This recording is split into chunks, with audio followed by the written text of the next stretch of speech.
Good morning. It's time for the May 2019 update for my HOn3 Rio Grande Southern 1st District Model Railroad. Today is Monday, May 27th, 2019. So I should also mention that in the United States, today is also Memorial Day.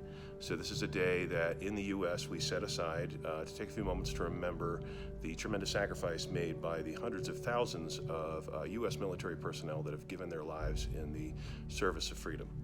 And before people leave comments, I will say that you can leave it to the politicians, the historians, and the Facebook warriors to debate the relative merits of all the different engagements that the United States has been involved in. But today is a day to remember the individual people.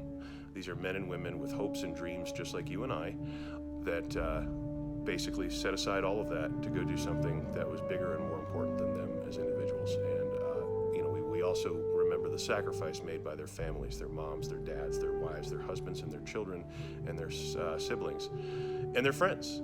Obviously, being a veteran myself, unfortunately, I'm a little closer to this than some people are, but I also take great pride in having been associated with these fine men and women who have gone ahead and made a sacrifice that I'm very grateful that I did not have to make. With that, on a happier note, let's go ahead and take a look at what I've been up to on the layout. So the first thing a regular visitor to the layout will notice is that the scenery extends now all the way to the end of Ridgeway Yard.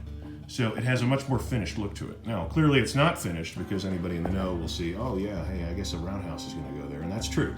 So the real Ridgeway roundhouse was built with 5 stalls, and then 2 more were added at a later time, and it stayed in the 7-stall configuration until the end of the RGS. But in my case, I had room for 5, so I'm going to build the original roundhouse, and that includes using the original doors that had large windows in them because they're a good match to the Grant Line windows. I have them on hand, and I think they're more interesting than the sort of the boarded up windows that are actually a really good match for what I used over here at Rico.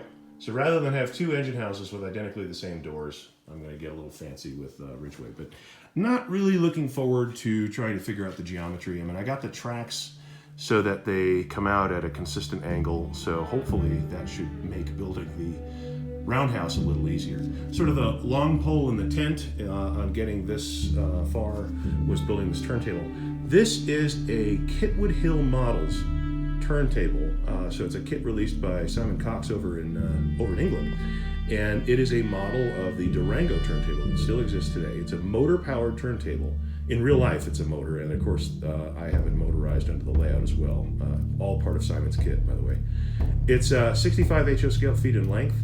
It's different than the Ridgeway turntable was. The Ridgeway turntable for the RGS was only 50 feet long, which meant you could not turn a K27 on that turntable. So the Rio Grande Southern would turn their K27s on a Y north of town. Well, I don't have a Y north of town, and I still want to be able to turn my trains. So there you go. And really the only modification I made was that the Ridgeway turntable pit was lined with stone, so I pulled some stone texture off the internet, printed it up, and lined the turntable pit, and then I added some weeds. So the real Ridgeway turntable was even weedier. I wanted mine to actually work, so I just put sort of a hint of weeds. The rest of this geometry is pretty close to what was present at the real Rio Grande Southern Ridgeway Yard. So I have the elevated coaling track, I have the long turntable lead. Eventually I probably want to put an ash pit there. I have this other sort of turntable lead, which should match a stall across the turntable, just I didn't have the geometry. I think it's worth pointing out that everything you see at Ridgeway here is an afterthought. When I started building the layout, really all I had a major plan for was this visible staging yard and then maybe a turntable. And so the fact that I was able to squeeze in most of the real trackage that was at Ridgeway was just dumb luck.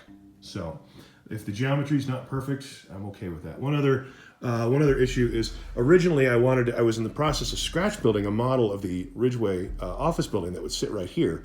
Well, clearly once I got the roundhouse tracks installed, there wasn't going to be room for it. And so I came across the tracks saying, oh, okay, maybe it'll fit here. But the model I was building wasn't really going to fit in here either. It was kind of a 2-scale model. So until I build a compressed model, I have standing in for the Ridgeway Yard office. This is a Main Street Heritage Models resin kit for a yard office, which kind of has a similar architecture, and you paint it up in RGS colors, and it's not altogether offensive. I lost the casting for the chimney top, so I had to kind of find another one in my bits box, which is not quite the same width, but you know, you really got to study it to notice. So that's that. So pretty much Ridgeway is at a point now where I feel like I'm not embarrassed by it anymore. I do want to show you that the turntable works. So the turntable has an electric motor mounted underneath it, and it's nice and slowly geared. And so right now I have it programmed to address 3. I'm using an N-scale plug-in GP38 decoder from Digitrax, which you know, I wasn't going to use otherwise. I'm out of N-scale, but you can see it works, and it goes both directions as well. Lining it up is a bit of a bear because it doesn't have any indexing, so a lot of times I do the final adjustments by finger, but no big deal. It's an operating turntable. Making our way the rest of the way around the layout, you won't notice a whole lot of progress. Really, I've been quite busy doing other non-model railroad things. Plus, it is subject for another video series. I'm building a module for my HOn3 modular club that's based on Eureka, Colorado, on the Silverton Northern Railway. So that's taking a little bit of time as well. I'm building a lot of Old West false front structures, saloons, and general stores and things like that. So really not a lot of progress on the Rio Grande Southern other than Ridgeway Yard. So none of this is going to look any different than from when you last saw it.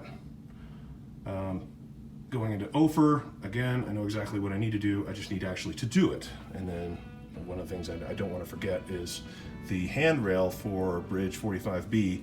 And of course, all the big trestles are going to need the fire barrel platform. So at least 3 on Bridge 45A. I'm going to put one over here on 57B at Gallagher. So, and I still need to brace this panel, this pull-out panel, and permanently attach the backdrop because it's already starting to this paper's been freestanding for a good couple of months now. So anyway, coming into Rico, not a whole lot. I think I planted a few extra trees, but beyond that, really not a tremendous amount of work. I think last video I showed you kind of my anachronism train. This is the repainted brass Silverton Railroad caboose. It's now Silverton Northern number 1005, sold to the Silverton Northern by the Silverton Railroad. So in my HOn3 history, the same sort of thing happened.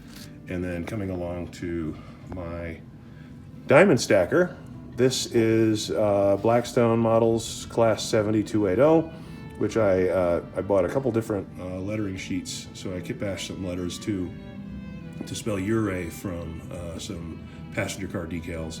And then I bought these sort of block alphabet from Microscale.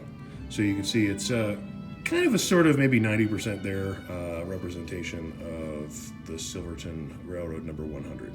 So it really doesn't have any place on a 1940s era Rio Grande Southern, not at all. But that's the glory of model railroading. You can really kind of just change history as you see fit. And this gives me also another nice train that I can run with the club through my module, which represents a 40-year previous era. And then that's pretty much it. No other major progress here. A lot of the same stuff you saw last time. So here's your update, and I hope you had a great holiday weekend. I hope you had a chance to take just a moment, if you're an American, to reflect on what this weekend means. And I will catch you in June, I hope.